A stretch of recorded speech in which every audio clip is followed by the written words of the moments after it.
Presented by Indrajit Sharma, strongman of Assam. The half subordinate Adoni Gamale Halayu. His second attempt is for 240 kilo. খাৰঘুলিত Kamrup metro' power lifting championship 2025 Kamrup জিলা iron games এছ'চিয়েশ্যনৰ উদ্যোগ শতাধিক power লিফটাৰৰ অংশগ্ৰহণ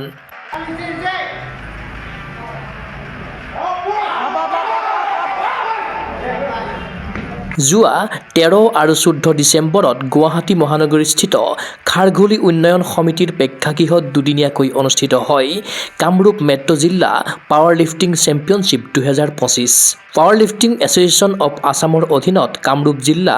iron games এছ'চিয়েশ্যনে আয়োজন কৰা প্ৰতিযোগিতাত সমাৱেশ ঘটিল শতাধিক পাৱাৰ লিফটাৰৰ sub junior junior master senior আদি শাখাত খেলুৱৈসকলে ক্ৰীড়াংগনত উজাৰি দিলে শ্ৰেষ্ঠত্ব তদুপৰি বিশেষভাৱে সক্ষম খেলুৱৈসকলৰ বাবেও সংৰক্ষণ কৰা শাখাত অনুষ্ঠিত হয় প্ৰতিযোগিতা দেওবাৰে সন্ধিয়া প্ৰতিযোগিতাৰ অন্তিম দিনা বিশিষ্ট অতিথিৰূপে উপস্থিত থাকিল অসম ৰাজ্যিক পৰিবহণ নিগমৰ উপাধ্যক্ষ প্ৰণৱজ্যোতি লহকৰ তেওঁ বিজয়ী খেলুৱৈসকলক মেডেল প্ৰদান কৰাৰ লগতে প্ৰদান কৰিলে শুভেচ্ছামূলক বক্তব্য সঁচাকে এনেকুৱা ধৰণৰ ক্ৰীড়াই আমাৰ উঠি অহা প্ৰজন্মক এক উৎসাহ যোগায় আৰু মই ভাবোঁ এনেকুৱা পাৱাৰ লিফটিং কম্পিটিশ্যনে বা চেম্পিয়নশ্বিপে আমাৰ উঠি অহা প্ৰজন্মই যিটো সময়ত আমি সকলো প্ৰত্যেক যুৱ মৰ্চাই যুৱকসকলে এতিয়া স্পৰ্টছৰ লগত ৰিলেটেড হ'ব লাগে আৰু অসমীয়া ক্ৰীড়াৰ ক্ষেত্ৰত যথেষ্ট নাম কৰি আছে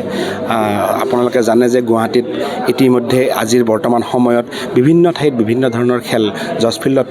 ফুটবলৰ পৰা আৰম্ভ কৰি ভলীবলো চলি আছে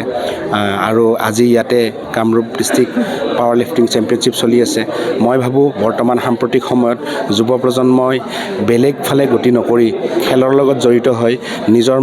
মন আৰু মগজুৰ বিকাশৰ লগতে শৰীৰৰ শক্তি প্ৰদৰ্শন কৰাৰ কাৰণে এক উৎকৃষ্ট মানৰ খেল আৰু মই আশা ৰাখিছোঁ এইখন খেলৰ পৰাই আমি উৎকৃষ্ট মানদণ্ডৰ এক খেলৰ প্ৰদৰ্শন হ'ব আৰু এই খেলখনৰ জৰিয়তে আমি ৰাষ্ট্ৰীয় আৰু আন্তঃৰাষ্ট্ৰীয় পৰ্যায়ত এগৰাকী একোগৰাকী আমি সুনাম অৰ্জন কৰিব পৰা খেলুৱৈ আমি ইয়াৰ পৰা লাভ কৰিবলৈ সক্ষম হ'ম এই প্ৰতিযোগিতাৰ পৰাই আগন্তুক প্ৰতিযোগিতাৰ বাবে খেলুৱৈসকলক কৰা হ'ব বাছনি যোৱা বৰ্ষত 5 গৰাকী খেলুৱৈয়ে লাভ কৰিছিল ষ্ট্ৰংমেনৰ সন্মান এইবাৰ সেই সংখ্যা বৃদ্ধি পাব বুলি আশাবাদী আয়োজক সমিতিৰ সম্পাদক মন্টু ভূঞা এইটো আমাৰ ইণ্ডিয়ান পাৱাৰ লিফটিং ফেডাৰেশ্যনৰ দ্বাৰা অনুপ্ৰাণিত আমাৰ আছাম পাৱাৰ লিফটিং এছ'চিয়েশ্যনৰ আণ্ডাৰত কামৰূপ ডিষ্ট্ৰিক্ট আইৰণ গেমছ এছ'চিয়েশ্যনৰ তৰফৰ পৰা এই Kamrup district power lifting championship 2025খন অনুষ্ঠিত কৰা হৈছে আৰু ইয়াত প্ৰায় 100ৰো অধিক খেলুৱৈ হৈছে ইয়াত sub junior junior senior masters লগতে আমাৰ ফিজিকেলি হেণ্ডিকেপ কেটেগৰীৰ এটা প্লেয়াৰো আছে তেওঁ ফিজিকেলি হেণ্ডিকেপ চকুৰে নেদেখে তথাপি তেওঁ পাৰ্টিচিপেট কৰিছে দুটা ইভেণ্টত তো যথেষ্ট খেলুৱৈ আৰু উৎসাহ পাইছোঁ লগতে আমি এইটো জনাই গৈছোঁ যোৱা বছৰ আমি বেষ্ট টিম অফ আছাম আছিলোঁ আৰু 5টা ষ্ট্ৰংমেন আমি কঢ়িয়াই আনিছিলোঁ সেইবাবে আমি এইবাৰো আমি ধাৰাটো ক্ষুণ্ণ ৰাখিবৰ কাৰণে আমি চেষ্টা চলাইছোঁ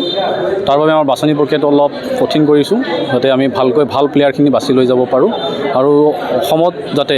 সেই ধাৰাটো বেষ্ট টিম যাতে Kamrup metro' district iron games এছ'চিয়েশ্যনে কামৰূপ ডিষ্ট্ৰিক্টৰ কাৰণে কঢ়িয়াই আনিব পাৰোঁ তাৰ চেষ্টা কৰিছোঁ লগতে আৰু ষ্ট্ৰংমেন অহাবাৰ 5টা আছিলে এইবাৰ তাতকৈ যদি বেছি কৰিব পাৰোঁ তাৰে চেষ্টা কৰিছোঁ প্ৰাইজ মানি আমাৰ একচুৱেলি এইটো প্ৰাইজ মানি গেম নহয় কিন্তু আমি তেওঁলোকৰ অফিচিয়েল গেম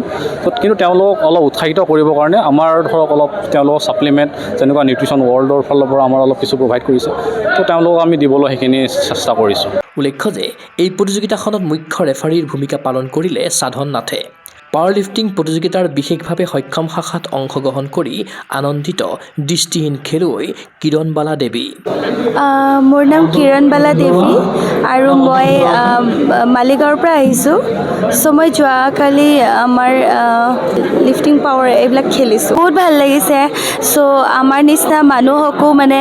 চান্সটো যে দিছে সেইটো খুব মানে ভাগ্য বুলি ক'ব লাগিব চ' মানে এইবিলাক আচলতে মোৰ নিচিনাকৈ যিবিলাক মানে ডিজেবল সকলো যে আছে চ' সকলোৱে মানে অংশগ্ৰহণ কৰিব লাগে বুলি মই ভাবোঁ আৰু